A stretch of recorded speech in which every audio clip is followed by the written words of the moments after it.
Hello guys, இன்னைக்கு infinite evolution மான்வாவோட episode 37 தான் பார்க்க போகிறோம். ஸோ மறக்காமல் எல்லாருமே ஒரு லைக்கை போட்டுருங்க.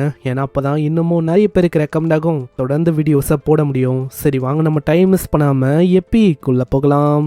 எப்பிக்கோட ஆரம்பத்தில் எல்லாருமே அந்த ஷிப்பை விட்டு அந்த ஐலாண்டுக்கு இறங்கலாம் அப்படின்னு ரொம்ப தயாராக இருக்காங்க. அந்த இடத்துல நம்ம லீயும் ஹாங் கிட்ட நம்ம ஒன்னா இறங்கலாமா அப்படின்னு கேட்பான். ஆனா நம்ம ஹாங்கு தெளிவா முடியாது அப்படின்னு சொல்லிடுவான். என்னதான் நம்ம ரெண்டு பேருமே பிரதர்ஸா இருந்தாலும் இந்த மாதிரி விஷயத்துல என்னால விட்டு கொடுக்க முடியாது. இதே மாதிரி நம்ம ஹாங்கு மற்றவங்க எல்லாருமே அந்த எத்தை நோக்கி இறங்க ஆரம்பிக்கிறாங்க.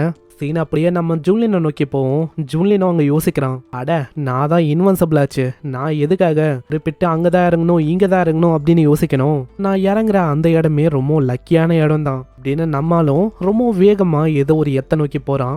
நம்ம ஜூன்லின் போகிற இடமும் ஒரு லேக் மாதிரி இருக்கிற ஒரு இடம் தான். அங்கே ஜூன்லின் முன்னாடி வித்தியாசமான கலரில் ஏகப்பட்ட எனர்ஜி பால்ஸும் இருக்கு. நம்ம ஜூன்லின் அதெல்லாம் என்ன அப்படின்னு யோசிப்பான். ஆனால் அதுக்குள்ளே ஏகப்பட்ட ஆளுங்க அங்கே வராங்க. அதில் இருக்க ஒரு பர்சனும் அதில் இருக்க பவர் ஆடிய அதில் பர்பிள் ஃபிஸ்ட் அப்படின்னு ஒரு பவர் அவனுக்கு கிடைக்கும். அதை வச்சு மற்றவங்களோட கதையை முடிக்க அவ்வளோதான், அந்த இடத்துலயே அவங்க ஒரு பொட்டியாகவும் மாறுறாங்க. பின்னாடியே இது எல்லாத்தையுமே நம்ம ஜூன்லினும் பார்த்துக்கினே யோசிக்கிறான். நான் ஒன்றும் அந்த அளவுக்கு முட்டாள் இல்லை எத்தோன்னு போய் சாவுறதுக்கு. அவங்க எல்லாருமே பாவம், ஆனால் எனக்கு தெரியும் எப்படி பொறுமையாக இந்த மேட்சை ஜெயிக்கணும்னு. சீன் அப்படியே நம்ம ஹாங்கை நோக்கி வரோம். நம்ம ஹாங்கோ காடு மாதிரி ஏதோ ஒரு ரீஜனுக்கு வரான். அந்த இடத்துல ஒரு ஸ்கெலிட்டனும் இறந்து போயிருக்கும். அதுக்கிட்ட ஏதோ வித்தியாசமான டீல்ஸ் மேன் இருக்கு. அங்கே அதே மாதிரி ஒரு ஸ்கில்லுக்கான புக்கும் அவனுக்கு கிடைக்குது. அந்த டெய்ல்ஸ் மேலே ஏகப்பட்ட பவர்ஸ் எல்லாம் இருக்குமா, அதான் அவன் மேலேயே பயன்படுத்தணுன்னே பயங்கரமா ஆளு பவரப்பும் ஆகுறான். பரவாயில்ல, நானும் யோசிச்சேன் என்னடா இது நம்மளுக்கெல்லாம் லக்கி அடிக்காதான்னு. ஆனால் இப்போதான் ஃபைனலி லக்கு என் பக்கம் வந்திருக்கு.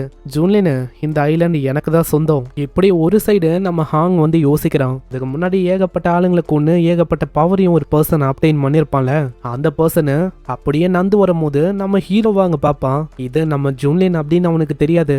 எவனோ ஒரு மொட்டை சைல இருக்கான், என்னோட பர்பிள் லைட்டிங் ஃபிஸ்ட்டை வச்சு முச்சிடலாம் அப்படின்னு வருவான். ஆனால் ஜூன்லினு, ஆமா என்ன பிரச்சனை அப்படின்னு திரும்புவானா. ஆனால் ஜூன்லின் கிட்ட ரொம்ப ரேரான கிரேட்ல இருக்க ஒரு பர்பிள் ஆர்மர் அது வந்திருக்கும். அதை பார்த்தோன்னே ஆளுக்கு அல்லல, உடனே அவன் நடிக்க ஆரம்பிக்கிறான். அது ஒன்றும் இல்லை, இந்த இடத்துல ஏகப்பட்ட திருட்ட பசங்களாம் இருக்காங்க, அதனால ஜாக்கிரதையா இருங்க, அதை சொல்லிட்டு போகலாம் அப்படின்னு சொல்லி தான் நான் இங்கே வந்தேன். சரி நான் போயிட்டு வரேன் அப்படின்னு ஆளு போகிறான். ஆனால் ஜூன்லினா அங்கே விடுற மாதிரி இல்லை, ஒரு பயங்கரமான அட்டாக் பண்ணுவான். அவ்வளோதான், அந்த அட்டாக் பட்டோனே ஆளோட உடம்பே அழிஞ்சு போகுது. அங்கேயே ஆளு பொட்டி ஆகுறான். என்னென்ன லூட் இருக்கு அப்படின்னு நம்மாலும் அதில் இருக்கிறதெல்லாம் பார்க்க ஆரம்பிக்கிறான். இதை பார்க்குற அந்த வயசானவரும் ரொம்ப ஷாக் ஆகுறாரு. நான் யோசிக்கல மறைக்கப்பட்ட அந்த ரேரான ஆர்மர் அது அவ்வளோ சீக்கிரத்தில் உனக்கு கிடைக்கும்னு. ஆனால் ஏதோ ஒன்று, இதெல்லாம் ஒன்றுமே இல்லை, உள்ள பயங்கரமான விஷயம்லாம் இருக்கு. இதுக்கப்புறம் சீன் அப்படியே நம்ம ஜூன்லினை நோக்கி வரும். ஆளு போகும்போது அந்த இடத்துல ஒரு 3 பேர் நம்ம ஜூன்லினோட கதையை முடிச்சுட்டு அவன் கிட்ட இருக்க ஆர்மரு மற்ற விஷயம் இதெல்லாம் ஏற்றுக்கலாம் அப்படின்னு யோசிப்பாங்க. அதில் ஒரு பொண்ணு இருக்கா லின்னு. அந்த பொண்ணு வந்துட்டு, நீங்கள் எதை பற்றியும் கவலைப்பட வேணாம், நான் வந்து முன்னாடி போகிறேன், முன்னாடி போயிட்டு அவனை செட்யூஸ் பண்ண ஆரம்பிக்கிறேன், அந்த டைமில் அவன் கதையை முச்சு விடுங்க, அதுவே போதும் அப்படின்னு இந்த 3 பேருமே ஒரு பிளான் அங்கே போகிறாங்க. இது எதுவுமே தெரியாமல் நம்ம ஜூன்லினும் ஹாயாக அங்கே போகிறான். அங்கே போகிற வழியில் திடீர்னு ஒரு வாய்ஸ் அங்கே கேட்கும், ஹேண்ட்ஸம் கொஞ்சம் ஹெல்ப் பண்ண முடியுமா? யாராதுன்னு பார்த்தா அதே பொண்ணு, அந்த லின்னு. அந்த பொண்ணு வந்துட்டு பயங்கரமா வலி ஆரம்பிக்கிறான் நம்ம ஹீரோ கிட்ட. நம்ம கேம் உலகத்துக்குள்ள இருக்கலாம், ஆனா எக்ஸ்பீரியன்ஸ் எல்லாமே ரியலா இருக்கும், உங்களுக்கு வேணும்னா என்னால அந்த எக்ஸ்பீரியன்ஸை உங்களுக்கு கொடுக்க முடியும். கேட்டோடனே நம்ம ஹீரோக்கும் ஒரு மாதிரி முகம் மாறும். அப்படியா, சரி சரி நல்லா இருக்கு இது. நான் யோசிக்கல இந்த பர்சன் இவன் இந்த அளவுக்கு முட்டாளா இருப்பான்னு. ஏதோ ஒன்று ரியாலிட்டியில இவன் ரொம்ப லூசரா இருப்பான்னு நினைக்கிறேன். இது வரைக்கும் பெண்களை இவன் டச் கூட பண்ணியிருக்க மாட்டான், அதனால தான் இப்படி வலிறான். ஆனா இப்படி இவ யோசிக்கும் போது ஒரு போல் மாதிரி ஏதோ ஒரு விஷயமோ அங்க கீழே விழும். அதை பார்க்குற அந்த பொண்ணு ஷாக் ஆகுறா. ஏன்னா நம்ம ஹீரோ என்ன கேட்டிருப்பானா, நீ நிறைய சிட்டப் பண்ணா இன்னமும் என்னால் அதிகமாக அங்கே தர முடியும். அவளுக்கும் என்ன பண்ணும் தெரியல. இதனால ரொம்ப கியூட்டா அவ கேட்குறான், எனக்கு தெரிஞ்சு நீங்க இந்த விஷயத்த தப்பா புரிஞ்சுக்கிறீங்கன்னு நினைக்கிறேன். நீங்க என் கூட விளாட்னா பிரச்சனை இல்லை, நீங்க என்ன வேணாலும் என்ன பண்ணலாம். ஓ அப்படியா விஷயம், உண்மையை சொன்னா நான் தான் இதை தப்பா புரிஞ்சுக்கினேன்னு நினைக்கிறேன். அதேதான் உண்மையை சொன்னா என்ன வேணாலும் பண்றதுக்கு தயாரா இருக்கேன். அப்புறம் என்ன, சிட்டப்பு புஷ்அப்பு இதெல்லாம் சேர்த்து நிறையவே எடு. இதை கேட்ட உடனே அந்த லின்னு அந்த பொண்ணுக்கு பயங்கரமா கடுப்பாகுது. யாரா இவன் சொன்னா இவனுக்கு புரியாதான்னு. ஆனா அவளோட முகமே மாறும். ஏன்னா அந்த இடத்துல நம்ம ஹீரோ இருக்கிறதுலயே ரொம்ப ரேரான கிறிஸ்டல் எல்லாம் சும்மா குப்பையை தூக்கி போற மாதிரி அப்படி தூக்கி அடிக்கிறான். அதெல்லாம் அந்த அளவுக்கு ரேரு. அதை பார்த்து அவன் ஆச்சரியமாகுறான்.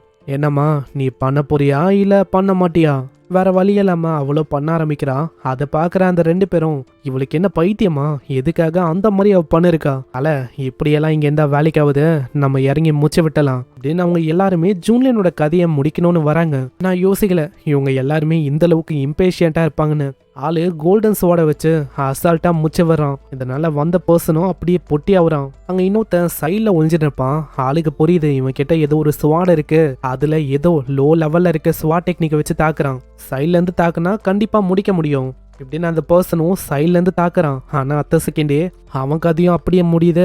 அவளும் ஒரு பொட்டியா மாறுறான். லாஸ்டா இன்னொரு பர்சன் இருக்கான். அவனும் ஏதோ ஒரு டெய்ல்ஸ் மேன் அங்க போட நம்ம ஹீரோவை சுத்தி ஏகப்பட்ட டெய்ல்ஸ் மேன வந்து டிஸ்ட்ரக்ட் ஆயிருக்கும் போது வசமா இதுல மாட்டிக்கினேன். ஏன்னா ஒன்ஸ் இந்த டெய்ல்ஸ் மேன்ல மாட்டிக்கினா அவ்வளவுதான், உன்னோட பவர் எல்லாமே அப்படியே டிபஃப் ஆயிடும், அதாவது குறைஞ்சு போயிடும். இவன் என்னதான் ஒரு பெரிய லெவல்ல இருக்க பர்சனே முன்னாடி வந்தாலும் கண்டிப்பா இது முன்னாடி நிக்க முடியாது. ஆனா நம்ம ஜூலியன் கிட்ட நெலிஃபிகேஷன் அப்படின்னு ஒரு ஸ்கில் இருக்கும். அசால்ட்டா நெலிஃபை பண்ணி ஒண்ணுமே இல்லாம ஆக்கிறான். அத்த செகண்டே அவனோட ஸ்வாட வச்சு ஒரு பெரிய அட்டக்க தரையில பண்ண அவ்வளவுதான். அங்க இருக்கிற எல்லாருமே இறந்து போறாங்க, எல்லாருமே பொட்டியாவும் ஆகுறாங்க. இதுக்கப்புறம் ஜூலியனும் அவங்க கிட்ட இருக்கிற ஐட்டம்ஸ் எல்லாத்தையுமே பாக்குறான்.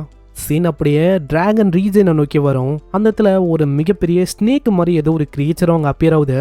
அதான் அந்த பர்சன் அவனோட நெருப்பை வச்சு தாக்குறான். இதனால அதுவும் மொத்தமா எரிஞ்சு போகுது.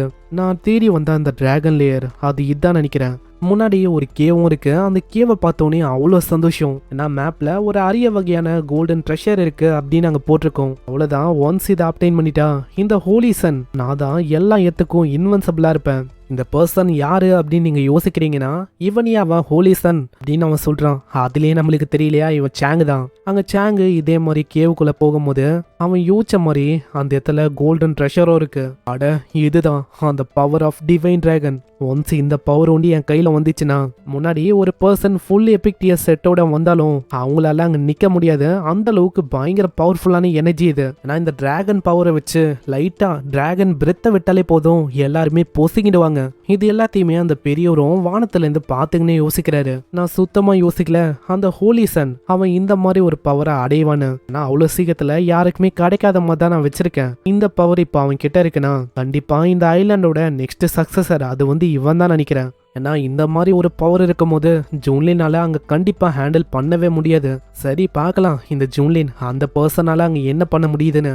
சீன் அப்படியே நம்ம ஹென்னு நோக்கி வரும். ஹென்னு அவனோட ஸ்வாட் டெக்னிக்கை வச்சு அங்க இருக்கிற ஆளுங்களை மொத்தமா முச்சு வர்றான். அதனால அவங்களும் பொட்டியாவ அந்த இடத்துல திடீர்னு மேப்பும் அப்பியர் ஆகுது. அந்த மேப்லயும் இந்த ரெட் ஃபீனிக்ஸ் அப்படின்னு இருக்கிற இந்த இடம் இது டேஞ்சர் ஜோனா மாறப்போகுது. அதனால எவ்வளவு சீக்கிரம் முடியுமோ அவ்வளவு சீக்கிரம் வெளியில போங்க. அதனால ஆளு அந்த இடத்த விட்டு போக ஆரம்பிக்கிறான். போகும்போது இன்னும் யோசிக்கிறான் கண்டிப்பா ஒரு டீசென்டான அமௌண்ட்டை கண்டுபிடிச்சாதான் இடத்த விட்டு ஈஸியா வேற ஒரு இடத்துக்கு போக முடியும். சீன் அப்படியே வேற ஒரு பர்சனை நோக்கி வரும். ஆளு ஏதோ ஒரு பறவை கூட சண்டை போட்டு இருப்பான். இந்த பேர்டை ஒண்டி மவுண்டா மாத்திட்டா அவ்வளவுதான், என்னால ஈஸியா ஒரு எத்தை விட்டு வேற ஒரு எத்துக்கு போக முடியும். ஆனா அதுக்குள்ள ஒரு பொண்ணோட வாய்ஸ் கேக்குது. அது எனக்குள்ள வேணும். பார்த்தா நம்ம லீ தான். லீயும் வந்துட்டு ஒரு பயங்கரமான அட்டாக் பண்ண அவ்வளவுதான். அங்கே அந்த பர்சன் போட்டி ஆகுறான். அந்த பெரிய ஈகளும் நம்ம லீக்கு வெற்றிகரமா அங்க கிடைக்கவும் செய்யுது. சீன் அப்படியே காடுகள் நிறைஞ்ச ஒரு எத்துக்கு வரும். அந்த இடத்துல ஏதோ ஒரு டிராப்பும் விழும். அந்த டிராப்பும் எபிக் கிரேட்ல இருக்க ஐட்டமா, அதனால எல்லாருமே அடையணும் அப்படின்னு தான் பாக்குறாங்க. இன்னொரு கேங்க அது நோக்கி வரும்போதே சொல்லும் நம்ம 6 பேர் இருக்கோம், அதனால அது நம்மளுக்கு தான், மற்றவங்களால நம்மள பீட் பண்ண முடியாது. ஆனா முன்னாடி வர இந்த பர்சனோட ஐடியாவே வேற. அங்க போனக்கப்புறம் இவங்க எல்லாரையுமே முச்சு விட்டு அந்த ஐட்டமை எனக்கு சொந்தமாக்க வேண்டியதான் இப்படின்னு தான் ஆளு யோசிக்கிறானே. அந்த இடத்துல அது விழுமா அவங்களுக்கு கன்ஃபார்மே ஆகுது அது எபிக் கிரேட்ல இருக்க ஒரு ட்ரெஷர்னு. இப்படி அதை பார்க்கும்போது அந்த பர்சன் அவங்க டீம்மேட்டையே பயங்கரமா தாக்குறான். அந்த பொண்ணுக்கும் மற்றவங்களுக்கும் அங்க புரியல. அவங்களும் கேக்குறாங்க ஆமா எதனால நம்ம ஆளுங்களே நீ தாக்குற? உண்மையை சொன்னா அந்த ட்ரெஷர் அது எனக்கு தான் சொந்தம், அதுக்கு நீங்க எல்லாருமே சாகணும். அந்த இடத்துல ஒரு பயங்கரமான பவரை வச்சு ஆளு எல்லாரையுமே முச்சு வர்றான். அங்க இது எல்லாத்தையுமே நம்ம ஹாங்கும் பாத்துக்கினே யோசிக்கிறான். நான் சுத்தமா யோசிக்கல இந்த அளவுக்கு இந்த ஆளுங்க முட்டாளா இருப்பாங்கன்னு. நான் என்னதான் இது ஒரு கேமா இருந்தாலும் கண்டிப்பா நம்ம டீம் மேட்ஸை நம்பவே முடியாது. கரெக்டான வாய்ப்பா பார்த்து பின்னாடி ஆளு வரான். அவன் யோசிக்காத போது ஒரு பயங்கரமான அட்டாக்கையும் பண்றான். ஆனா ஜஸ்ட் மிஸ் எப்படியோ அவங்க தடுக்கவும் செய்யறான். ஹேய் என் ட்ரெஷரை என் கிட்ட இருந்து பறிக்கலாம் அப்படின்னு வந்திருக்கியா? அவங்களோட பவர் லெவல்லாம் என்னன்னு தெரியாம ஆளு சொல்ல இருக்கான். அத்த செகண்டே அங்க பொட்டியும் ஆகுறான். அங்க ஹாங் யோசிச்ச மாதிரி அது உண்மையிலேயே எபிக் கிரேட்ல இருக்க ஒரு செட்டு தான், அதால பறக்கலாம் முடியும். ஆளுக்கு அதை போட்ட உடனே பயங்கரமா எனர்ஜி எல்லாம் சர்ஜ் ஆகுது. அவங்க சொல்றான் என்னால் வெயிட் பண்ண முடியல. ஜூன்லேன் வெறுமா வெயிட் பண்ணு, உன்னை மொத்தமாக முச்சிட்டு இந்த ஐலாண்டை எனக்கு சொந்தமாக்குறேன் இப்படின்னு நம்ம ஹாங்கு ஒரு எப்பிக் கிரேட்ல இருக்க செட்டை வச்சு பயங்கரமாக திரியிறான். இந்த சைடு இவன் இப்படி சொன்னனால நம்ம ஜூன்லினுக்கு ஒரு தும்பல் வரும். எனக்கு தெரிஞ்சு என்னை பற்றி யாராச்சும் யோசிக்கிறாங்களா என்ன? நம்ம ஜூன்லின்னு ஏதோ ஒரு கழுதையை மவுண்ட்டாக அங்கே டீம் பண்ணியிருக்கான். அந்த கழுதையும் பொறுமையாக போகுமா, ஆளுக்கு பயங்கரமாக கடுப்பாகுது.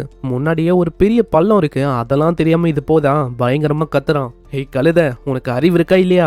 இதே மாதிரி போனா நான் எந்த போயிடுவேன் இப்படின்னு ஆள் அடிப்பான். ஆனா அப்புறமா லக்கிலி அவன் முன்னாடி இருக்க அந்த கோல்டன் டிராப் அவன் பாக்குறான். இது வரைக்கும் இந்த கேம்ல கோல்டன் டிராப் அப்படின்னு எதுவுமே அங்க விழவே இல்லை. நம்ம ஹீரோக்கு கோல்டன் டிராப் அப்படின்னு ஒரு விஷயமும் அங்க கிடைக்குது. பரவாயில்ல டாங்கி, நான் யோசிச்சதை விட நீ ரொம்ப புத்திசாலியா இருக்க.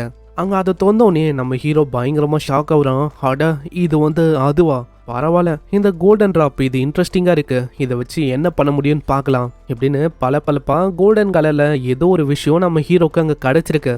இதுக்கப்புறமா நம்ம ஹென்னுக்கு ஒரு டைகர் தான் ஒரு மவுண்டா அங்கே கிடைச்சிருக்கோம். வர வழியில லீயும் ஹென்னும் அங்கே மீட் பண்ணிக்கிறாங்க. ஆனா ஹென்னுக்கு தெரியாது இது லீன்னு. அந்த இடத்துல இன்னமும் ஏகப்பட்ட ஆளுங்க மறைஞ்சுன்னு இருக்காங்களா, அதனால நம்ம லீக்கு பயங்கரமா கடுப்பாகுது. இந்த மாதிரி மறைஞ்சிருக்கிற எலிகளை எனக்கு சுத்தமா பிடிக்காது, அவங்க கதையை ஃபர்ஸ்ட் முடிக்கலாம். அங்க இருக்கிற ஆளுங்களும் யோசிக்கிறாங்க, இந்த வியர்டான பொண்ணு இவ யாருன்னே தெரியல, அவளையே அவ இன்வென்சிபிள் அப்படின்னு யோசிக்கிறா. கூடவே இந்த ஹென்னு வேற. ஆனா ஹென்னும் அவங்க சொல்றான், நீ சொல்ற விஷயமும் கரெக்டு தான், இங்க இருக்கிற ஆளுங்களை மொத்தமா நம்ம முச்சிட்டு அதுக்கப்புறம் நம்மளுக்கு இடையில சண்டை போடலாம். அங்க லீ எத்தோனே பயங்கரமா தாக்கி முடிக்கிறான். அங்க ஏகப்பட்ட ஆளுங்க ஹென்னை முடிக்கலான்னு வருவாங்க. ஹென்னு அவனோட ஃப்ரோசன் டெக்னிக்கை வச்சு ஒரு சில செகண்ட்லயே அவங்க கதையை முடிக்கிறான். அவ்வளவுதான், இப்போ நீயும் நானும் ஒண்டிதான் இருக்கும், நம்மளுக்கு இடையில பேட்டில் நம்ம பண்ணலாம். ஆனா நம்ம ஹென்னுக்கு வேற யாரும் பின்னாடி இருக்க மாதிரி இருக்கும். உடனே ஆளு தாக்கவும் செய்யறான். யாரது, மரியாதையா வெளியில வா. பார்த்தா நம்ம ஹாங்கு தான். ஹாங்கும் உங்க சீனை வில்ல வந்துட்டு, நான் என்ன யோசிச்சேன்னா நீங்க ரெண்டு பேருமே சண்டையிட்டக்கு அப்புறமா உங்க கதையை முச்சிடலாம் அப்படின்னு நான் யோசிச்சேன். ஆனா பரவாயில்ல, அதுக்குள்ள எனக்கு கண்டுபிடிச்சிட்ட. அதே மாதிரி என்ன நீயும் அந்த பர்சன் கூட டீம் அப் பண்ணிருக்க போலியே. அங்க இதை கேட்டோடனே நம்ம ஹென்னுக்கு அங்க டவுட் ஆகுது. ஆமா, இவளோட ஐடென்டிட்டியை பத்தி உனக்கு தெரியுமா என்ன? அங்க லீக் இதை கேட்டோடனே என்ன பண்ணும் தெரியல, ஆளு பயங்கரமா அங்க கத்த ஆரம்பிக்கிறான். அடே எசகு பொசுக்கா என் பேர் நீ சொல்ல பார்த்த, அவ்வளவுதான், உனக்கு கண்டிப்பா வாழ்க்கை முழுக்க தேடி தேடி கொல்லாம விட மாட்டேன். நம்ம லீக் என்னன்னா இந்த மாதிரி அவனுக்கு வியர்டான ஹாபி இருக்கு அப்படின்னு மற்றவங்களுக்கு தெரிஞ்சா அவ்வளவுதான், அவன் பேரு ரெப்புடேஷன் எல்லாமே நாசமாயிடும். அதான் இப்படி யோசிக்கிறானே. நான் யோசிக்கல அந்த விஷயத்துக்காக இவன் இந்த அளவுக்கு போவான்னு. லீ வேற நம்ம ஹாங்க பார்த்து சொல்றான், உனக்கு அவ்வளோ சண்டை போடணும்னு இஷ்டம் இருக்கா, வா நம்ம 1-on-1 பேட்டில் இப்ப பண்ணலாம். ஆனா அதுக்குள்ள ஹென்னும் லீயும் அவங்க பயங்கரமா சண்டை போடுவாங்க. திடீர்னு ஒரு பயங்கரமான அட்டாக்கும் வர மாதிரி அவங்களுக்கு ஃபீல் ஆகுது.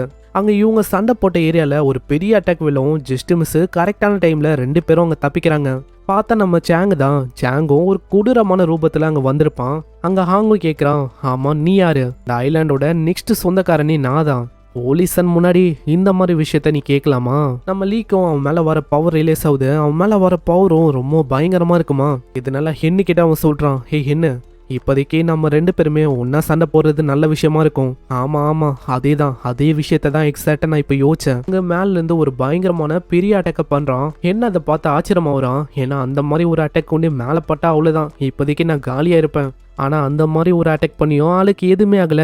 அசால்ட்டா அவன் தடுக்கிறான். என்னப்பா ஆச்சு, இப்படி சொல்லாத, உன்கிட்ட எவ்வளவுதான் பவரே இருக்குன்னு. இது கேட்குற ஹாங்கு ரொம்ப ஆச்சரியமாகறான். ஏன்னா எப்பிக் கிரேட்ல இருக்க இந்த பவரை முழுமையா அவன் பயன்படுத்தினான். இருந்தாலும் அவன் மேல ஒரு காயம் கூட ஏற்படலையா. இது சேங் தான் அப்படின்னு அவங்க 3 பேருக்குமே அங்க தெரியல. நம்ம ஹாங்கை பொறுத்த வரைக்கும் எவனோ ஒரு பர்சன் டிராகனா டிரான்ஸ்ஃபார்ம் ஆயிருக்கான் அப்படின்னு தான் யோசிக்கிறான். அந்த இடத்துல வேகமா நம்ம சேங்கு ஒரு பயங்கரமான அட்டாக்க பண்றான். ஆனா அதை பிளாக் பண்ண இம்பாக்ட்ல பயங்கர ரத்தமா ஊத்த ஆரம்பிக்குது. அங்க லீயும் யோசிக்கிறான், எப்படி ஒரு பர்சனால டிராகன் மாதிரி டிரான்ஸ்ஃபார்ம் ஆக முடியும். இதனால ஆளு விடாம பயங்கரமா அங்க தாக்க போறான். ஆனா ஒரே அடியில பறக்க விட்டுறான் ஆளு. அந்த மவுண்ட்டுக்கும் கடுப்பாகுது. அந்த மவுண்ட்டும் பயங்கர வேகமா தாக்க வரும். ஆனா இதனால அந்த மவுண்டோட நிலைமை தான் மோசமாகுது. அதுவும் எங்கேயோ போய் விழமா. இதை பார்த்தோன்னே லீக்கு பயங்கரமா கடுப்பாகுது. நான் இது வரைக்கும் கூடவே இந்த கிரியேச்சர்னா அது மவுண்ட் தான், அதையும் மூச்சு விட்டான்ல. இதனால கோவமாயிட்டு அவன் கிட்ட இருக்கிற டெய்ல்ஸ் மேனை வச்சு ஆளு தாக்குறான். அதுவும் அவனை அஃபெக்ட் பண்ணும். இருந்தாலும் ஆளு ஒரே அடியில நம்ம லீயை எங்கேயோ பறக்க விட்டு மூச்சு விட்டுறான். அந்த டெய்ல்ஸ் மேனை அஃபெக்ட் பண்ணனால அப்படியே அவனோட பவரும் அங்க டிக்ரீஸ் ஆகுது. இதை பாக்குற நம்ம ஹென்னு ஹாங்கு அவங்க 2 பேருமே இதுதான் ஒரு நல்ல வாய்ப்பு, அவன் பவர் வீக்கா இருக்கு அப்படின்னு அங்க 2 பேருமே அட் அ டைம்ல அங்க தாக்குறாங்க. ஆனா அவன் பேரியரை உடைக்க கூட முடியல. ஆளு ஏதோ ஒரு வித்தியாசமான பவரை பயன்படுத்தணும்னே மேல ஒரு டிராகனும் அப்பியர் ஆகும். நான் தான் சொன்னல, இந்த இடத்துல நான் தான் இன்வென்சிபிள், என்ன எதிர்க்க யாருமே இல்ல. அந்த டிராகன் வானத்துல அப்பியர் ஆகும் போது இந்த விஷயத்த நம்ம ஹீரோ பாக்குறான். பரவாயில்லையே, அங்க ஒரு பெரிய ஷோ போகுதுன்னு நினைக்கிறேன். இந்த சைடு ஹாங் எலிமினேட் ஆகி வெளியிலேயே வந்துட்டான். நம்ம லீக்கும் என்னக்கும் அங்க என்ன பண்ணும் தெரியல. ஏன்னா பவர் கம்ப்ளீட்டா டிஃப்ரெண்டான லெவல்ல இருக்கு. அந்த வித்தியாசமான டிராகனை கையில வச்சுக்கின்னு நம்ம ஹாங்க பயங்கர வேகமா தாக்க வரான். அந்த பிரஷரையே நம்ம லீயால அங்க தாக்கு பிடிக்க முடியல. அடுத்த செகண்டே லீ மேலேயும் ஒரு அட்டாக் வரும். பேரியரை வச்சு நம்ம லீ அவனை ப்ரொடெக்ட் பண்ண பாக்குறான். ஆனா அந்த பவரோட பிரஷர் ரொம்ப அதிகமா இருக்கு. ஒரு சில செகண்ட்லயே பேரியரும் உடஞ்சு போகுது. அவ்வளவுதான், இந்த ஐலாண்டோட இன்னரிட்டன்ஸ் அது எனக்கு தான் கிடைக்க போகுது. நீ தான் கடைசியா இருக்க, உன் கதையை ஒண்டி முடிச்சுட்டா. இந்த ஐலாண்ட் இது எனக்கு தான் சொந்தம். உங்க லீக்கும் என்ன பண்ணும் தெரியல. இந்த டைம்ல நம்ம ஜூன்லினை பத்தி தான் அவன் யோசிக்கிறான். அவன் எங்க போனா? இந்த மாதிரி டைம்ல அவன் இங்க வந்திருக்கணுமே, எதுக்காக வரவே இல்லை? அந்த பர்சனும் அங்க பயங்கரமா தாக்குறான். அவ்வளவுதான், எல்லாமே முடிய போகுது அப்படின்னு யோசிப்பாங்க. ஆனா வித்தியாசமான ஆறாவோட யாரோ ஒருத்தங்க அங்க அப்பியரும் ஆகுறாங்க. இதை பார்க்கும் போது நம்ம ஹாங்க்கு டவுட் ஆகுது. அட, இது அவனா என்ன? அங்க ஜூன்லினோ சீனா ஒரு கழுத மேல அங்க வந்து நிக்கிறான். அங்க மத்தவங்களுக்கு இது ஜூன்லின் அப்படின்னு அங்க தெரியாதா? அவங்க வந்து தப்பு தப்பா தான் யோசிக்கிறாங்க. இந்த மாதிரி டைம்ல முட்டாள் மாதிரி இவன் இங்க வந்திருக்கான். இது சூசைடுக்கு சமம். அவன் எப்படியோ அங்கே சாக போறான். அங்க உடனே நம்ம சாங்கு டிராகன் கிளாஸை வச்சு அங்க தாக்க வரான். அங்க தாக்க வரும்போது மத்தவங்களுக்கு அங்க பயமாவுது. போச்சு, அவ்வளவுதான், அவன் சாக போறான். ஆனா அந்த கிளாஸோடைய பவர் ரொம்ப டெரிஃபைங்கா இருக்கு. ஆனா அத்த செகண்டே நம்ம ஜூன்லின் அவனோட பிளேடை வச்சு ஒரே ஒரு போடுதான். அதனால அந்த கிளாஸே அழிஞ்சு போய் அப்படியே கையில ரத்தமா ஊத்தும். ஆளு பயங்கரமா கத்துறான். இம்பாசிபிள், இதுக்கு வாய்ப்பே இல்ல. என் கிட்டதான் டிராகன் பவர்ஸ் இருக்கு. டிராகன் பவர்ஸ் தான் இந்த உலகத்திலேயே பயங்கரமான பவர். அந்த பவர்ஸை எப்படி இந்த பிளேடை வச்சு அழிக்க முடியும்? அப்புறம் தான் ஹாங்க் ரிலீஸ் ஆகுது கோல்டன் டியர்ல இருக்க ஒரு பயங்கரமான வெப்பன். அங்க மத்தவங்களுக்கும் இதை பார்த்தோன்னே சுத்தமா ஐடியாவே இல்லை. அட, இதுக்கு வாய்ப்பே இல்லை. நான் பல ஏரியாவா அலைஞ்சேன், ஏதாச்சும் ஒரு இன்கிரெடிபிளான ஐட்டம் கிடைக்கும்னு. ஆனா எபிக் டியர்ல இருக்க ஐட்டமை தாண்டி வேற எந்த விதமான ஐட்டமையும் நான் பார்க்கவே இல்லை. நம்மளால வேற அவன் கிட்ட இருக்கிற ஸ்வாடை நல்லா ஏத்தி ஏத்தி சொல்லுவான். அடே முட்டாள், என் கிட்ட இருக்கிற ஸ்வாடு டிராகன் ஸ்லேயிங் ஸ்வாடு. அதனால உன்ன மாதிரி ஒரு பர்சன்லாம் இது முன்னாடி நிக்கவே முடியாது. இதனால நம்ம சாங்கும் அங்க லைட்டா பயமாவுது. ஏன்னா உண்மையிலேயே அது டிராகன் ஸ்லேயிங் ஸ்வாடா இருந்துச்சுன்னா அவ்வளவுதான், கண்டிப்பா இவன் கதை முடிஞ்சது. இருந்தாலும் சாங்க்கு அந்த அளவுக்கு அந்த விஷயத்து மேல நம்பிக்கை இல்லை. இந்த சைடு இப்போதான் நம்ம ஹாங்க்கு ரிலீஸ் ஆகுது. இது உண்மையிலேயே நம்ம ஜூன்லின்னு. நான் உன்னோட ஆட்டிடியூடு இந்த மாதிரி ஒரு லெஜெண்டரியான வெப்பன் அவன் கிட்ட ஒண்டிதான் இருக்கும். நெக்ஸ்ட் சீன்ல சாங்கோ அவனோட பவரை வெளிப்படுத்தும் போது ஆளு அப்படியே ஒரு டிராகனா மாறுறான். இதை பாக்குற மத்தவங்களுக்கு சுத்தமா ஐடியாவே இல்ல. இந்த மாதிரி ஒரு பெரிய கிரியேச்சரை எப்படி நம்ம ஜூன்லினால அங்க தாக்க பிடிக்க முடியும்னு டிராகன் பிரெத்தை வச்சு ஆளு தாக்குறான். ஆனா ஜூன்லின் வெறுமா ஸ்வாடை வச்சு ஒண்ணுமே இல்லாம நலிஃபை பண்ணிடுறான். அட, இது எப்படி அவனால நெலிஃபை பண்ண முடியுது? நல்லா பார்த்தா அவன் கிட்ட அந்த வெப்பன் அது ஒண்டிதான் லெஜெண்டரியான ஐட்டம் மாதிரி எனக்கு தெரியுது. மத்த ஆர்மரு, மத்த செட்டு இதெல்லாம் எபிக் கிரேட்ல இருக்க செட்டு மாதிரி தான் இருக்கு. அவன் உடம்புல தாக்கிட்டாலே போதும், அசால்ட்டா அவன் கதையை முச்சலாம். முன்னாடியே அட்டாக் பண்ற மாதிரியே பண்ணிட்டு ஆளு பின்னாடி வருவான். ஆனா நம்ம ஜூன்லின் ஒரே அடியில பறக்க விட்டுறான். என்ன யோசிச்ச? பின்னாடி வந்து என் கதையை முடிக்கலாம் அப்படின்னு யோசிச்சியோ?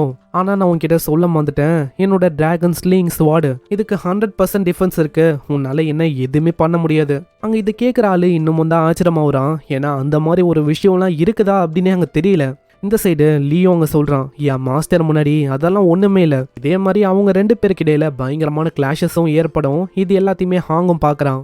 சண்டை எவ்வளவு நேரத்துக்கு நீடிக்குதோ அதுக்கேற்ற மாதிரி நம்ம ஹீரோவும் ரொம்ப ஸ்ட்ராங் ஆகினே போறான். சண்டையில ப்ரெஷர் பயங்கரமா இருக்கும். இவன் நம்ம ஹாங்கெல்லாம் பறக்க ஆரம்பிக்கிறான். இதே மாதிரி போச்சுன்னா அவ்வளவுதான், என் நிலைமை மோசமாயிடும். சீக்கிரமா நான் தள்ளி போகணும். இந்த சைடு அவங்க சண்டை அங்க நிக்கிற மாதிரியே இல்லை. அங்க மத்தவங்களுக்கும் பயமாவுது. ஏன்னா இதே மாதிரி நம்மளும் இங்கே இருந்தா கண்டிப்பா நம்ம இறந்து போயிடுவோம். அதனால முடிந்த அளவுக்கு நம்ம தூரமா போகணும். இப்படின்னா அங்க இருக்கிற அந்த ரெண்டு பேரும் யோசிக்கிறாங்க. சாங்கு இந்த வாட்டி மிகப்பெரிய டிராகன் ரோவரை வச்சு அங்க தாக்குறான். அந்த அட்டாக் முன்ன இருந்ததை விட இப்ப பல மடங்கு ரொம்ப பயங்கரமா இருக்கு. அது ஜூனியன் மேல படும் போது மத்தவங்களுக்கு அங்க பயமாவுது. என்னதான் இந்த மாதிரி டைம்ல அவன் கிட்ட லெஜெண்டரியான வெப்பன் இருந்தாலும் இந்த மாதிரி அட்டாக் முன்னாடி அந்த வெப்பனால ஹேண்டில் பண்ண முடியுமா? ஆனா நம்ம ஹீரோ கிட்ட ஒரு பேரியர் இருக்கு. அதனால ஆளுக்கு எதுவுமே ஆகல. என்ன ஹாங்கோட நிலைமை தான் மோசமாவுது. அங்க புகை மூட்டை போனதுக்கு அப்புறம் நம்ம ஆளு அப்படியே நிப்பானா? இதை பாக்குற அந்த டிராகனே ரொம்ப ஆச்சரியமாவுது. ஆனா பாசிபிளி இதுக்கு வாய்ப்பே இல்ல. ஆமா, நீ உண்மையிலே என்ன ஏன்னா நான் பண்ணாத அட்டாக்கே இல்லை, இருந்தாலும் உனக்கு எதுவுமே ஆகலை. நான் தான் உங்ககிட்ட சொன்னல, இந்த இடத்துல என்ன அழிக்கிறதுக்கு யாருமே இல்லை, நான் தான் இந்த இடத்துக்கு இன்வென்சிபிள். நம்ம ஜூன்லின் அந்த டிராகன் ஸ்லேயிங் ஸ்வாட வச்சு அதோட கதையும் மூச்சு வர்றான். இதனால அதுவும் அழிஞ்ச போது இந்த கேமோட வின்னராகவும் நம்ம ஹீரோ தான் ஆகுறான். அங்க லீக்கு மற்றவங்களுக்குலாம் இதை பார்த்தோன்னே அவ்வளோ சந்தோஷம். ஆனா இதுக்கப்புறம் தான் ரொம்ப ஷாக்கிங்கான விஷயம் ஏற்படும். நம்மளால திடீர்னு மாயமா அந்த இடத்த விட்டு மறைஞ்சு போறான். ஜூன்லின் இப்போ வந்திருக்க இடம் ரொம்ப வித்தியாசமா இருக்கு, ஏதோ ஸ்பேஸ்ல இருக்க மாதிரி இருக்கும். அங்க ஏகப்பட்ட ஆளுங்க அப்படியே பறந்து போறாங்க. அப்புறம் தான் ஆளுக்கு புரியுது, இதுக்கு முன்னாடி ஸ்டார் கேட் அப்படின்னு ஒரு விஷயத்த பத்தி நம்ம பார்த்தோம்ல, அதோட பாஸ்ட் தான் இது. பாஸ்ட்ல எல்லாருமே இப்படிதான் டிராவல் பண்ணி போயிருப்பாங்க. இந்த இடத்துல இவங்களுக்கும் இவங்கள விடவும் ஸ்ட்ராங்கா இருக்கிற ஆளுங்களுக்கு பேட்டிலும் நடக்குது. அட இவங்களோட பவர் லெவல்லாம் பயங்கரமா இருக்கு. அந்த டைம்ல இந்த கல்டிவேட்டர்ஸ் அவங்க பவர்லாம் இப்படிதான் இருந்துச்சா? முன்னாடி வித்தியாசமான ஆளுங்களும் வந்துட்டு உங்க உலகம் கூடிய சீக்கிரத்துல எங்களுக்கு தான் சொந்தமாக போகுது, அதனால இப்படி கஷ்டப்பட்டு சண்டை போடுற விஷயம்லாம் வேஸ்ட் தான். இல்ல நாங்க ஒன்னும் அப்படி நடக்க விட மாட்டோம். அங்க இருக்கிற ஒரு கல்டிவேட்டரும் பயங்கரமா தாக்குறாங்க. உடனே அங்க இருக்கிற ஆளுங்களும் சரி உங்களுக்கு உண்மையான டெத் எப்படி இருக்கும்னு கண்ணில் காட்டுவா. ஏதோ ஒரு பவரை பயன்படுத்துறாங்க. கோஸ்ட் வாட்டர் மாதிரி ஏதோ ஒரு வாட்டரும் அவங்க பயங்கரமா அவங்கள தாக்க ஆரம்பிக்குது. அது சுனாமி மாதிரி அவங்கள அச்சுன்னு போவ எல்லாருமே அப்படியே அழிய ஆரம்பிக்கிறாங்க. நாங்க தான் சொன்னோம்ல, இந்த மாதிரி எங்க முன்னாடி உங்களால நிக்கவே முடியாது, தேவையில்லாம ரெசஸ் பண்றதெல்லாம் வேஸ்ட், உங்க உலகம் கூடிய சீக்கிரத்துல எங்களுக்கு தான் சொந்தம். ஆனா திடீர்னு பின்னாடி ஏகப்பட்ட ஃபார்மேஷன் கிரியேட் ஆகுது. அந்த ஃபார்மேஷன் சுனாமி மாதிரி வாட்டர் அங்க வந்துச்சுல, ஃபார்மேஷன் மூலமா அது அழிஞ்சு போகுது. அந்த பவரை பார்த்து அங்க இருக்கிற ஆளுங்க தெச்சுக்கின்னு ஓடுறாங்க. அங்க இப்பதான் மற்ற கல்டிவேட்டர்ஸுக்கு நம்பிக்கையை வருது, அங்க இதை பண்ணதும் ஏதோ ஒரு பர்சன் தான். அங்க யாரா அப்படின்னு நம்ம ஆளு ஆச்சரியமா இருக்கும்போது பின்னாடி இந்த ஐலாண்டோடைய ஓனரு அவர் அங்க வராரு. ஜூன்லின் நீ பார்த்தது எல்லாமே ஒரு ஆரம்பம் ஒண்டிதான், இது யாரு பண்ணா, இந்த வார் எதுக்காக ஏற்பட்டுச்சு, இந்த மாதிரி விஷயம் இதுக்கப்புறம் தான் தெரியவே போகுது. ஆனால் இதுக்கும் மேலே பயங்கரமான ஆளுங்களா இருக்காங்க இப்படின்னு அந்த வயசானவர் வந்து சொல்ல இங்கே இந்த எபிசோட முடியுது. ஸோ அந்த ஃபார்மேஷனை கிரியேட் பண்ண அந்த பர்சன் அது யாரு, அதே மாதிரி இந்த வித்தியாசமான ஆளுங்க இவங்க வந்து யாரு, ஏன்னா இதுக்கு முன்னாடி வரைக்கும் ஒரு கண்ணுமா தான் அந்த கிரியேச்சரை காட்டியிருப்பாங்க, அது யாருன்னு தெரியல. நெக்ஸ்ட் வீடியோல இருந்தா என்ன கதை அப்படின்னு நம்மளுக்கு தெரியும். வீடியோக்கு லைக் போட்டுருங்க, அது ஒரு பெரிய சப்போர்ட்டா இருக்கும். நான் உங்களை நெக்ஸ்ட் எபிசோட்ல சந்திக்கிறேன். தேங்க்யூ ஃபார் வாட்சிங். சைனரா.